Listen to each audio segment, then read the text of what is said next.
Hi everyone, I'm Michelle Kelly. Welcome to Be in the Change. I'm going to get started by reciting my inspiration. Our deepest fear is not that we're inadequate. Our deepest fear is that we are powerful beyond measure. It is our light, not our darkness, which most frightens us. We ask ourselves, who am I to be brilliant, gorgeous, talented, and fabulous? Actually, who are you not to be? You are a child of God. Your playing small does not serve the world. There is nothing enlightened about shrinking so that other people will not feel insecure around you. We are all meant to shine as children do. We were born to make manifest the glory of God that is within us. It is not just in some of us, it is in everyone. And as we let our own light shine, we unconsciously give others permission to do the same. As we are liberated from our own fear, our presence automatically liberates others. Marianne Williamson. I'd like to say welcome to everyone who's watching me for the first time, and welcome back, and thank you to everyone who's been on this journey with me. I got started in 2019 stating I was breaking up with fear, I was breaking up with shame, and I was breaking up with guilt, and I was doing a weekly video for an entire year. And then last year I was trying to be more kind and compassionate to myself. And this year, I broke up with sugar on January 4th. And I'm still figuring out the no sugar thing.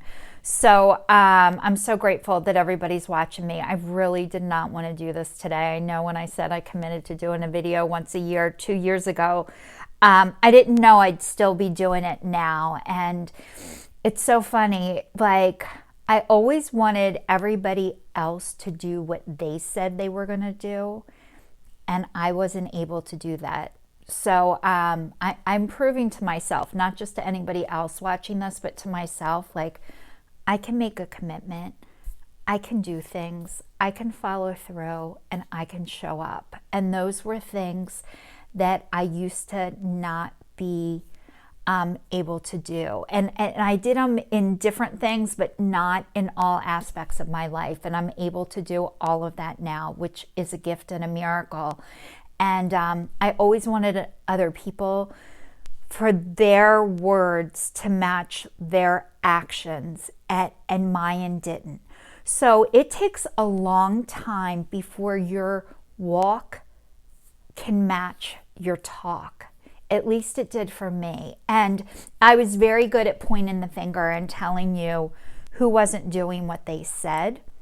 But it was a lot harder to turn that finger back around to myself and take a real honest look and realize I didn't do what I said either. I did with some things, but not with everything. And now it is with everything. And that really is constant daily work that I have to practice and work on every single day. And how I do that is I show up for my own life and my own self, and there's other people that show up for their life and their selves, and we get together and we talk about it, and that is huge. And I've told you guys that I am in multiple 12-step programs, and it really helps me. It really helped me and is helping me get accountable, be accountable, and stay accountable. And so it is a process, and most people never learned how to do this.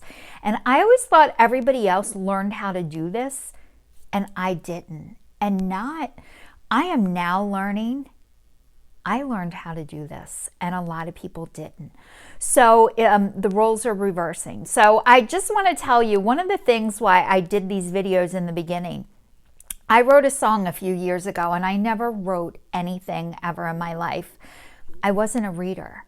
I had terrible comprehension. It was hard for me to read. And when I was in 3rd grade, they found out my hearing was bad. But I think on top of even having bad hearing, I wasn't good at reading.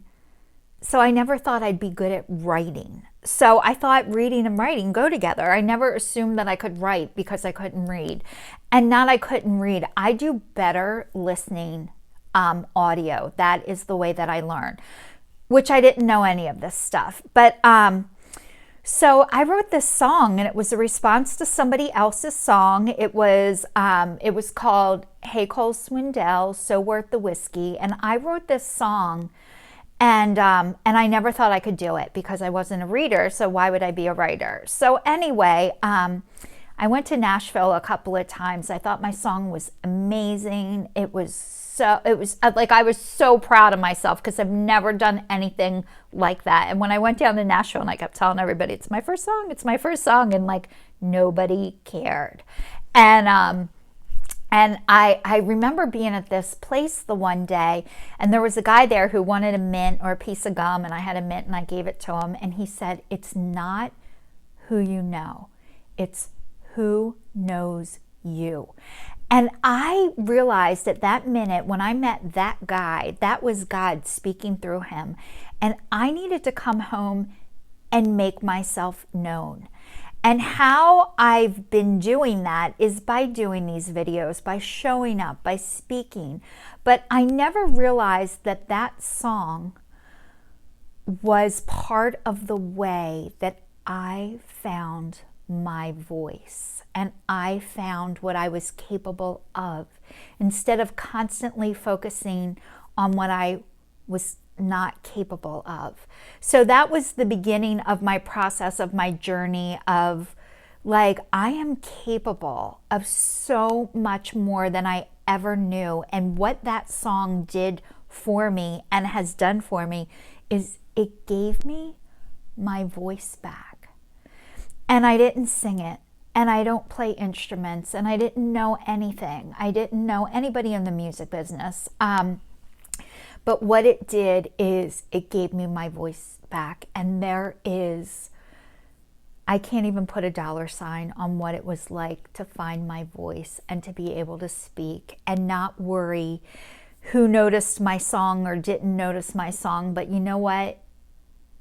I noticed me. And as I started to notice me, I wasn't as afraid for you to notice me and to see me and to hear me. And I know that God speaks through me every time I talk.